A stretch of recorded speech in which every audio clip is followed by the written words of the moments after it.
Hello everyone, this is Godzilla 2007, and today I'm going to be doing my review on Godzilla vs. Mechagodzilla 1974. So, one thing about this, it's actually a good thing. I'm going to start out with the good things about this film.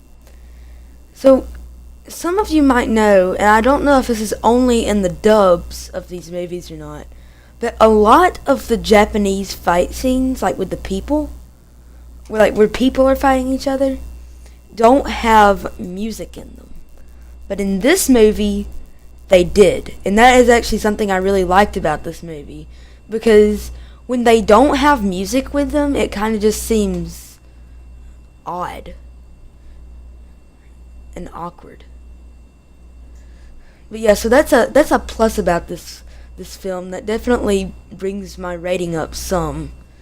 And so one other thing about this though is this actually, I just thought about this isn't something I particularly like about this movie, but I mean it doesn't make it a bad film. It's just something I didn't particularly like about it. So Godzilla in some scenes, like when he comes out of the ocean or when they're showing full body shots, the suit changes a lot. Because usually it looks like this Godzilla, as you can see on the picture there. But sometimes it looks like this. If it'll come up. Yeah, sometimes it looks like that. Especially when it comes out of the ocean. But anyway, I want to talk some about Mechagodzilla now. So Mechagodzilla, he comes into this movie disguised as Godzilla. Everyone thinks he's Godzilla. I really don't know how people didn't think that it wasn't him from the Roar, because the Roar sounded different. Because it was like Mechagodzilla's. But yeah, Mechagodzilla comes disguised as Godzilla. I think this is actually a picture of what Mechagodzilla looked like in one of the pictures. But Godzilla has also looked like this too. And Mechagodzilla, when he first came out of Mount Fuji, because that's where he came out of, he actually looked like the regular Godzilla in this movie, which was this one here. Yeah, so Anguirus, Mechagodzilla fights Anguirus, and oh yeah, this is one of the scenes of Mechagodzilla where he's shooting his eye lasers. Okay. He has a lot of weapons, by the way, but we'll get into that later. So he fights Anguirus. He actually wins against Anguirus. And Anguirus, they mention this later in the film, apparently sends out a call for Godzilla while they're fighting. And that's how they bring Godzilla into this film. So when Godzilla... What was that?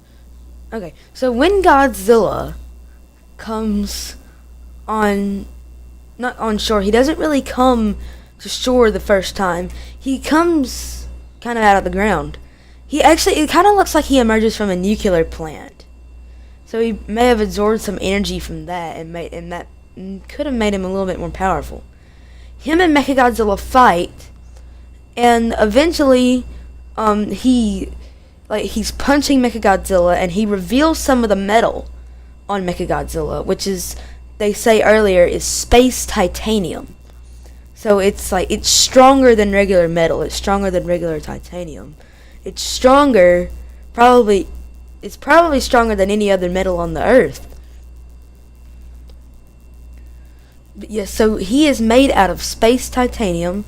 And originally, before I watched this film, I thought there were going to be people inside Mechagodzilla. But actually, they were at a control station. And I actually have watched this film twice during the free trial of When We Have Stars. I watched it the day it was put on there, I would say actually the day after, but it really was the day. And then I watched it again today, so it would be still fresh in my memory. So he has these little things on his nose. They almost look like guns, but they never do anything, so I can't really say that they are.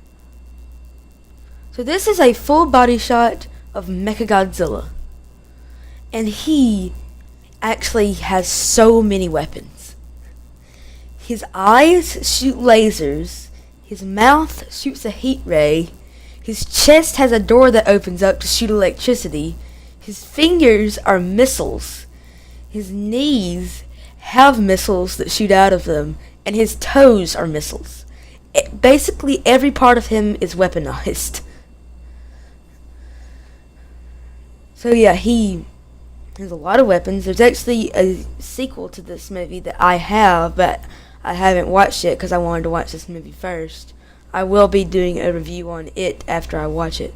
But something I'm confused about, by the way, spoilers, at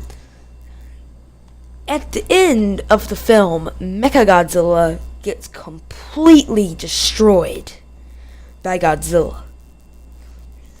And I'm confused, like, how are they gonna bring him back in the next movie?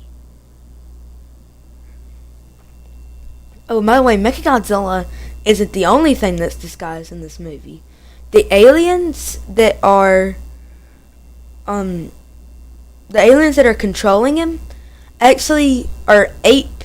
They kind of look like apes, but they're disguised as humans. And they kind of look like those apes from like the original Planet of the Apes movie. I don't know if any of you have ever seen that. I have. At least I've seen part of it, not the whole thing, but I've seen part of it.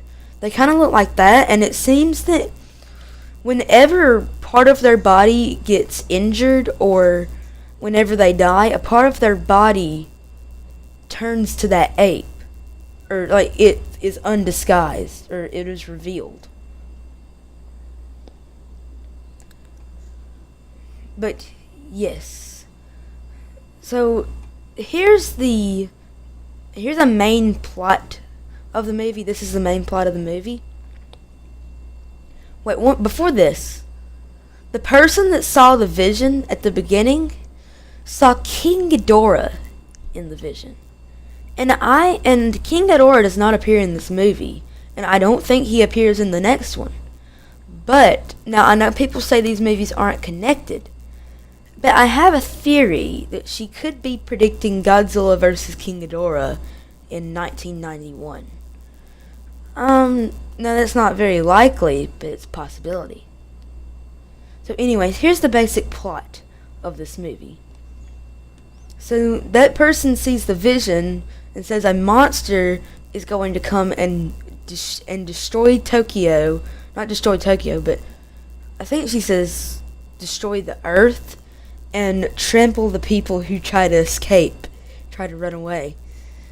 And then later there's been earthquakes by Mount Fuji. And then Mount Fuji starts, I'm not sure, I think it's supposed to be erupting. And Mount Fuji starts erupting and a rock comes out of Mount Fuji and explodes. And that is what Mechagodzilla is in, or at least that's what I'm picking up from that. But he is disguised as Godzilla at this point, so everyone thinks he's Godzilla. And Anguirus comes up from the ground to fight him. Mechagodzilla beats him bad, though. And there was one part I was confused about that is where Mechagodzilla like opens his jaw and Anguirus starts bleeding, which is strange to me because, I mean, it may just be because he's metal or space titanium, but it didn't really make sense to me. But Anguirus does live. I was actually kind of surprised they could use red for the blood. I think I would have thought that would have brought the rating up more than it did. Of course, at that time, they only had G, PG, R, and maybe some stuff above that. There was no PG-13 yet. So, continuing on with this, Mechagodzilla is destroying Tokyo. He goes and destroys Tokyo, and then Godzilla comes and fights him and reveals that he is Mechagodzilla because he reveals some of the space titanium on him by knocking off part of the costume. and Mecha and then the aliens decide to reveal that it is definitely Mechagodzilla by burning off the costume. And then they fight each other. Eventually, Mechagodzilla shoots his laser eyes, and Godzilla shoots his atomic breath.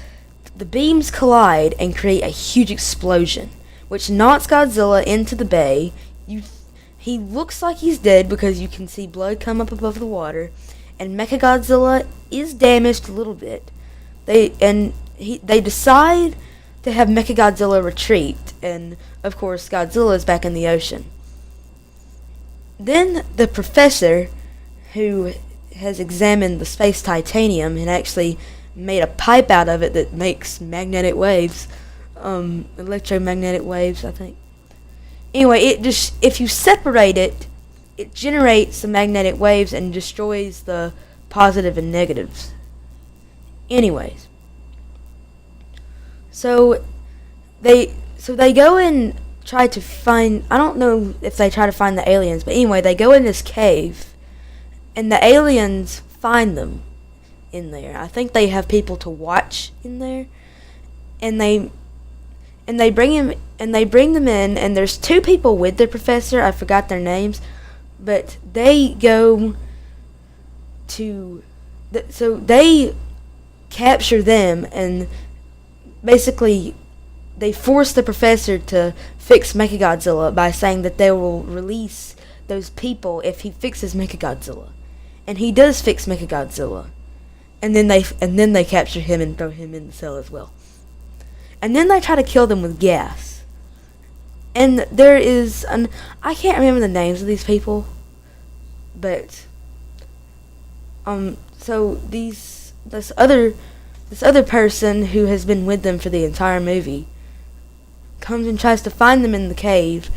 An alien finds him and tries to capture him, but of course he just asks who the alien is. And then the person which said he was a reporter, who I actually thought was going to be an alien, comes and saves him. And then they go inside. They actually trick the aliens into thinking there's some of them.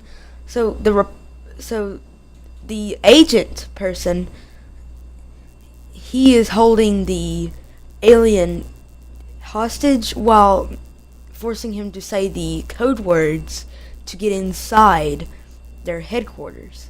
And they do, and they end up knocking out both of the aliens and getting their costumes to fool the rest of them. Therefore, they get the other ones out, the other people out. So now we get into King Caesar. They call him King Caesar in the movie, but everyone here calls him King Caesar, so I'm just going to call him King Caesar. So King Caesar, they have, at the beginning of the movie, they find a statue of King Caesar, which is the key to unlocking him. And for the entire movie, that's actually what they're trying to do, is unlock King Caesar. And they bring him to the temple, but there's aliens holding, I think it was a princess. It was the person at the beginning of the movie that had the vision. That's what it was. And her grandfather holding them hostage, and they were trying to force the other people to give them the statue. And then they were about to, and then another agent person, another one of the agents, shoots both the aliens and kills them. And then the people, this is just the basic plot, by the way, get the statue and put it on top of the temple. And there is a prophecy where when a mountain appears above the clouds, it ends up just being a cloud that looks like a mountain, a monster will appear, which ends up being Mechagodzilla. Disguised as Godzilla, but still is Mechagodzilla. And then there was a prophecy that when the red moon sets and the sun rises in the west, I think it was something about monsters. There was a prophecy in the movie. You can go look at the prophecy. It's actually a little complex. That's why I can't really remember all of it here. And yeah, so they end up unlocking King Caesar. And the only people who can unlock King Caesar are direct descendants from the royal family. So the person who had the vision, unlocks King Caesar, and he comes out of a mountain to fight Mechagodzilla. Of course, he ends up not being able to do it on his own, for which Godzilla shows up again. They both team up to fight Mechagodzilla, eventually defeating him. But Mechagodzilla, of course, this is one of the main things why it was so difficult to beat Mechagodzilla, is because he has so many weapons. He actually has a shield, and he generates it by spinning his head around, because he has a 360-degree turning head. Anyway, so I thought this movie was really good. It had good fight scenes. It had a lot of build-up in it to the major fight scene. And I thought this was a really good movie. So now I will give my final rating. I give it an 8 out of 10. Anyways, I hope you all really enjoyed this review. This ended up being a really long review, so it ended up being kind of rushed toward the end. But yeah, so I hope you all really enjoyed this review, and I will see you all next time.